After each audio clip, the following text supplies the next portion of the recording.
Berapa umur Nek Cik sekarang? Dekat 80 dah. Kat 80.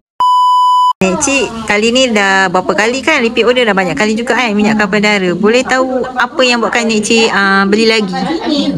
Itu apa? Dah ambil tu kan, dah setengah tu. Nak seluruh-seluruhnya lah.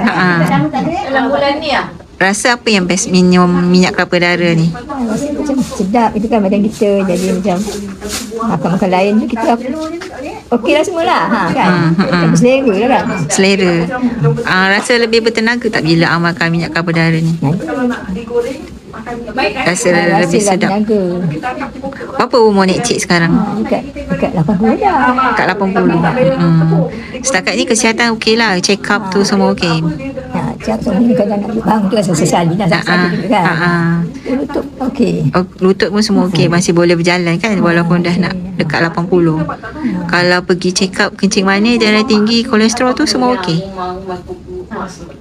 Kolesterol macam dah kurang juga lah kan. Oh, kolesterol berkurangan lah setakat ni. Darah tinggi? Darah tinggi dah tak ada atas lagi dah. Oh, dah tak ada dah. Bawah lah okey lah kan. Orang nak kata normal tak normal lagi kan. Betul lah. Tapi doktor tak ada bebel lah kan? Tak ada. Doktor cakap okey je lah semua. Minum berapa kali sehari? Ni? Setiap pagi. Setiap pagi? Minum macam mana? Minum gitu je lah, satu sudu. Sebab tadi Cik Noi dia makan dengan nasi, dia tak minum direct. Kadang-kadang tak daripada yang telur mentah tu. Oh, telur mentah ke telur separuh masak? Telur masak. Jenuh. Yelah, terima kasih Cik.